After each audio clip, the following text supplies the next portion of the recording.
আচ্ছা ঠিক আছে, কোনটা দিয়ে শুরু করবো? উত্তরটা আমরা দিব। বিশ্বকাপ না সাকিব?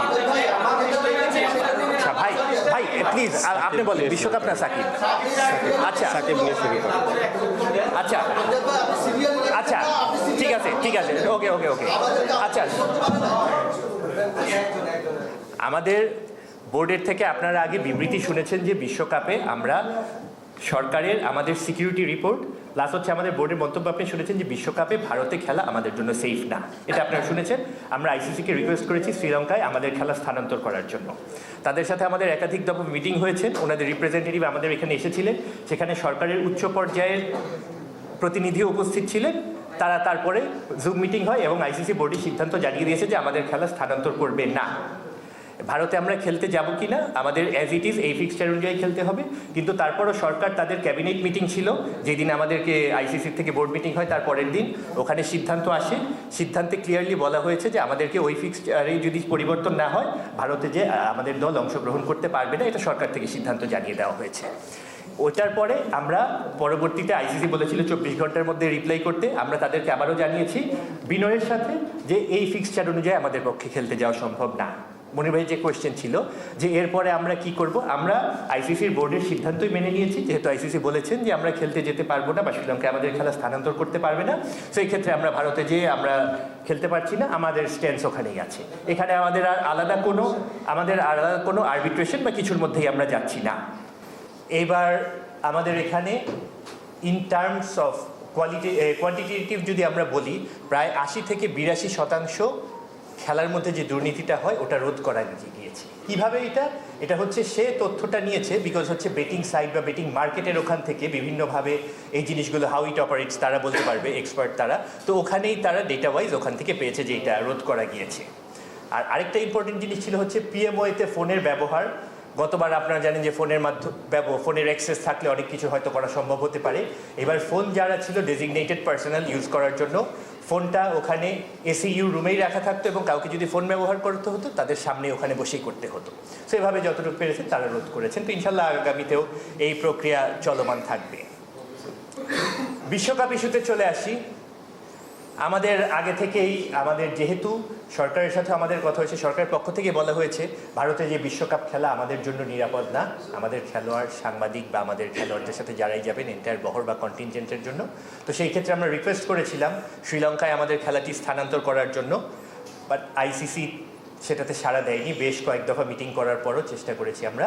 তো যেহেতু সাড়া দেয়নি, সো এক্ষেত্রে আমাদের আসলে এমন কিছু আর করার নেই, কারণ এটা সরকারের সিদ্ধান্ত। ডিউ টু সিকিউরিটি কনসার্ন তারা মনে করেন যে ইন্ডিয়ায় যে আমাদের জন্য খেলাটা সেফ না, এজন্যই এখানে আমাদের এই সিদ্ধান্তটা সরকার থেকে গ্রহণ করা হয়েছে। আমাদের ক্রিকেট অপারেশনসের আপডেট হচ্ছে যে আমাদের যে বিসিবির যে সেন্ট্রাল কন্ট্রাক্ট থাকে প্লেয়ারদের জন্য, এটা খুব শীঘ্রই ঘোষণা করে দেওয়া হবে এবং এবার এটার সাইজটাও বাড়ানো হয়েছে। 27 জনের মতন খেলোয়াড় এটার আওতায় চলে আসবেন। সো এটা very soon by end of next week এটা অ্যানাউন্স করে দেওয়া হবে। আপনারা অনেকে ইতিপূর্বে সাকিব আল হাসানকে নিয়ে অনেক ধরনের প্রশ্ন করেছিলেন, অনেক ধরনের আলোচনা বা অনেক ধরনের উত্তর খুঁজতে চেয়েছেন। তো আপনাদেরকে অবগত করতে চাই আমাদের বোর্ডে এই ব্যাপারে আলোচনা করা হয়েছে এবং বোর্ড সর্বসম্মতিক্রমে সিদ্ধান্ত গ্রহণ করেছে যে যদি বেসড অন সাকিব আল হাসানের অ্যাভেইলেবিলিটি, ফিটনেস এবং অ্যাক্সেসিবিলিটি প্লাস হচ্ছে যেইখানে খেলা হবে ভেন্যুতে ওখানে যদি প্রেজেন্ট থাকার মতো ক্যাপাসিটি থাকে, অবশ্যই বোর্ড বা সিলেকশন প্যানেল সাকিব আল হাসানকে পরবর্তীতে সিলেকশনের জন্য বিবেচনা করবে। ক্লিয়ার করতে পেরেছি বোধহয়। আর সাকিব আল হাসান যদি অন্যান্য গ্লোবাল যেই টুর্নামেন্টগুলোতে পার্টিসিপেট করতে পারবে, কারণ ওখানে বোর্ড এনওসি প্রোভাইড করবে প্রয়োজন মতো। আচ্ছা, আর এর মধ্যে আমরা বিগত কিছুদিন আগে আমাদের একজন ক্রিকেট কোচ মাহবুব জ্যাকিকে হারিয়েছি। আমাদের অনেকেই ক্রিকেটের সাথে সংশ্লিষ্ট, অনেকেই আমাদেরকে ছেড়ে চলে গেছেন। তো আমাদের প্রাক্তন প্রয়াত সাংবাদিক অঘোর মণ্ডল, মাহবুব আলী জ্যাকি এবং আরেকজন সাংবাদিক জহুরুল হক ভূঁইয়ার পরিবারকেও বোর্ড সর্বসম্মতিক্রমে তাদের পরিবারের পাশে দাঁড়ানোর জন্য সিদ্ধান্ত গৃহীত হয়েছে এবং তাদেরকে অর্থনৈতিকভাবে বিভিন্নভাবে সহায়তা করার সিদ্ধান্ত গৃহীত হয়েছে। কোচ উসমান খান সহ, কোচ উসমান খানের নামটা মিস করে গেছি। আর আজ গ্রাউন্ডস ডিপার্টমেন্টের মাস্টার প্ল্যান অনুমোদন করা হয়েছে। এর আন্ডারে আমরা খুব শীঘ্রই এবছরই 76টি প্র্যাকটিস উইকেট ও 41টি সেন্টার উইকেট নির্মাণ করতে যাচ্ছি এডিশনালি যে সমস্ত ভেন্যুতে আমাদের খেলা হচ্ছে, যে সমস্ত স্টেডিয়ামগুলো আছে, ওখানে আমাদের হচ্ছে উইকেটের সংখ্যা বাড়ানোর জন্য আমরা এগুলো ডেভেলপ করতে যাচ্ছি। আর অনূর্ধ্ব 23 আন্ডার 23 একাডেমি বিসিবি থেকে গঠন করা হতে যাচ্ছে, আজকে ডিসাইডেড হয়ে গিয়েছে। আর একাডেমির ডাইরেক্টর হিসেবে দায়িত্ব পালন করবেন আমাদের বোর্ড ডাইরেক্টর আব্দুর রাজ্জাক খান। তো উনি এই ব্যাপারে কিছু বিস্তারিত আলোচনা করবেন। একাডেমির কনসেপ্টটা হচ্ছে আমাদের যেটা আন্ডার 19-এর পরে আমাদের একটা ভ্যাকিউম তৈরি হয়েছিল ওই জায়গাটাতে, যে ডিরেক্টলি আমাদেরকে এইচপিতে ওদেরকে অ্যাকোমোডেট করতে হতো। তো যাতে করে এইচপিটা আলাদা থাকে, যে ওইখান থেকে ন্যাশনাল টিমের প্লেয়াররা যাবে ডিরেক্টলি। তো এই কারণেই আসলে যাতে আন্ডার 19-এর সব প্লেয়াররাই, কিছু কিছু প্লেয়ার থাকবে ওরা ডিরেক্ট চলে যাবে হয়তো এইচপিতে, বাট যারা তখনও পর্যন্ত ক্যাপাবল না তাদেরকে রেডি করার জন্য আসলে একাডেমিটা ওপেন করা। তো আমি আশা করি যে একাডেমি আমাদের জন্য হেল্পফুল হবে এবং ভবিষ্যৎ প্লেয়ার তৈরিতে বেশ উল্লেখযোগ্য ভূমিকা পালন করবে বলে আমি আশাবাদী আর কি। ইয়েস, বিশ্বকাপে বাংলাদেশ যাচ্ছে না, একটা নিউজ এটা নিয়ে এখন হয়তো গরম হবে। এই ক্ষেত্রে সাকিব আল হাসান হঠাৎ করে উদয় হলো কিভাবে? মানে এটা কি বিশ্বকাপের ইস্যুটাকে একটু আড়াল করার জন্য এই বিষয়টা উদয় সামনে নিয়ে আসা? আপনারা প্রশ্ন যেগুলো আছে একটু কাইন্ডলি বলে ফেলেন, আমরা একে একে করে উত্তর দিয়ে দিই। আপনি দেন না, আপনি বলেন না। এখানে তো কোনো সিকান্দার ভাই, এখানে তো কোনো বাধ্যবাধকতা নেই। আমরা তো পরীক্ষা, না না না, আমি শুনেন, আমি বলি এখানে তো আমি পরীক্ষা দিতে আসিনি আমরা যে প্রত্যেকটা প্রশ্নের সাথে সাথে উত্তর দিতে হবে। আপনারা উত্তরগুলো আপনারা প্রশ্নগুলো করে যান। যদি আপনাদের কোনো পয়েন্ট মিস আউট হয়েছে আপনারা আবার প্রশ্ন করবেন। আমাদের একটা অনুরোধ রাখেন, প্রথমবারের মতো অনুরোধ করছি, দেখেন যদি ভালো আপনাদের আপনি একটা ফলো করেন, আমার মনে হয় খারাপ হবে না। আপনি একটু অনুরোধটা রাখেন, আমি সব উত্তর দিব আপনার। পিয়াল আচ্ছা, সিকান্দার ভাইকে বলতে না, আমি যদি কারো কোনো প্রশ্ন ইন্ডিভিজুয়ালি আমরা কেউ মিস করে যাই, আপনার সেই প্রশ্ন আবার করবে, বললাম তো ভাই। তর্ক করেন, আমাদেরকে অ্যান্সার করতে দেন।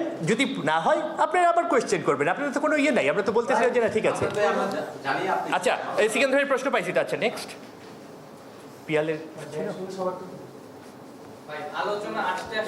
আচ্ছা, না আর কারো আছে? নেক্সট, এটা কি কোনো অপরাধ? আপনি আমাদেরকে একজন একজন করে প্লিজ। সিকান্দার ভাই কথা বলতেছে, সিকান্দার ভাই কথা বলতেছে, আপনি সিকান্দার ভাই কথা বলতেছে ভাই, একজনকে কথা বলতে দেন। সিকান্দার ভাই কথা বলতেছে, সিকান্দার ভাই শেষ করুন। জি, সিকান্দার ভাই, আপনাকে একটা অনুরোধ করা হলো যে আপনার বলেন দুই তিনটা এই প্রসঙ্গেই আর যারা আছে বিশ্বকাপ, এই প্রসঙ্গেই আমাকে দিয়ে দেন, আমি বলি, তারপরে যদি না হয় আবার কোয়েশ্চেন করেন। আচ্ছা, আপনার এই প্রসঙ্গে আর কারো কোনো আছে বিশ্বকাপ? হ্যাঁ, আচ্ছা, যে কয়েকজন আছে বলেন।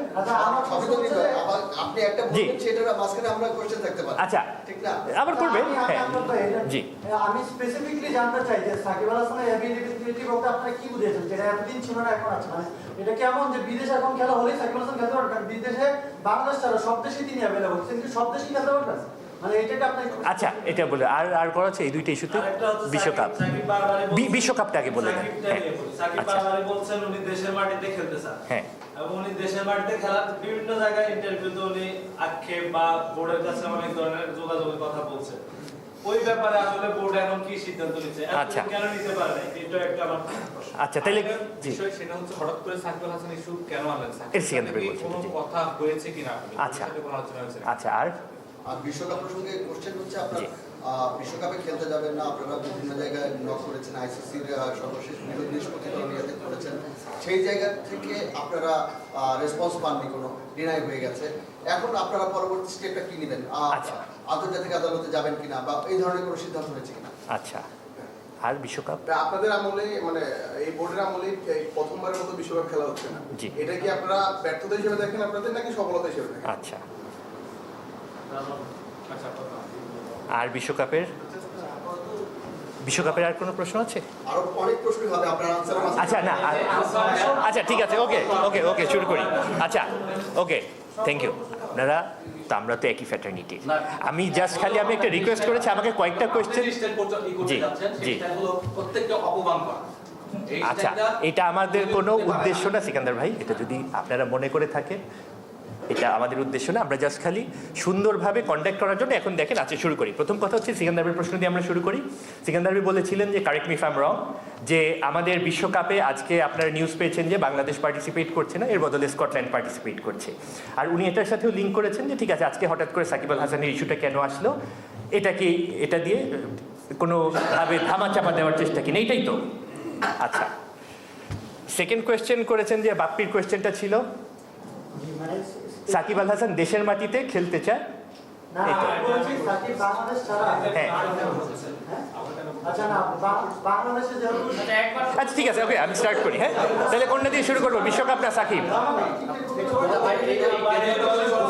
বিশ্ব ভাই, আচ্ছা ঠিক আছে, কোনটা দিয়ে শুরু করবো? উত্তরটা আমাদের, উত্তরটা আমরা দিব।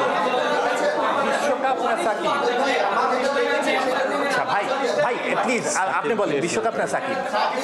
আচ্ছা সাকিব নিয়ে শুরু করো। আচ্ছা আচ্ছা ঠিক আছে ঠিক আছে, ওকে ওকে ওকে। আচ্ছা, আমাদের বোর্ডের থেকে আপনারা আগে বিবৃতি শুনেছেন যে বিশ্বকাপে আমরা সরকারের আমাদের সিকিউরিটি রিপোর্ট প্লাস হচ্ছে আমাদের বোর্ডের মন্তব্য আপনি শুনেছেন যে বিশ্বকাপে ভারতে খেলা আমাদের জন্য সেফ না, এটা আপনারা শুনেছেন। আমরা আইসিসিকে রিকোয়েস্ট করেছি শ্রীলঙ্কায় আমাদের খেলা স্থানান্তর করার জন্য। তাদের সাথে আমাদের একাধিক দফা মিটিং হয়েছে, ওনাদের রিপ্রেজেন্টেটিভ আমাদের এখানে এসেছিলেন, সেখানে সরকারের উচ্চ পর্যায়ের প্রতিনিধিও উপস্থিত ছিলেন। তারা তারপরে জুম মিটিং হয় এবং আইসিসি বোর্ডের সিদ্ধান্ত জানিয়ে দিয়েছে যে আমাদের খেলা স্থানান্তর করবে না। ভারতে আমরা খেলতে যাব কি না আমাদের অ্যাজ ইট ইজ এই ফিক্সচার অনুযায়ী খেলতে হবে, কিন্তু তারপরও সরকার তাদের ক্যাবিনেট মিটিং ছিল যেদিন আমাদেরকে আইসিসির থেকে বোর্ড মিটিং হয় তার পরের দিন, ওখানে সিদ্ধান্ত আসে। সিদ্ধান্তে ক্লিয়ারলি বলা হয়েছে যে আমাদেরকে ওই ফিক্সচারে যদি পরিবর্তন না হয় ভারতে যে আমাদের দল অংশগ্রহণ করতে পারবে না, এটা সরকার থেকে সিদ্ধান্ত জানিয়ে দেওয়া হয়েছে। ওটার পরে আমরা পরবর্তীতে আইসিসি বলেছিল 24 ঘন্টার মধ্যে রিপ্লাই করতে, আমরা তাদেরকে আবারও জানিয়েছি বিনয়ের সাথে যে এই ফিক্সচার অনুযায়ী আমাদের পক্ষে খেলতে যাওয়া সম্ভব না।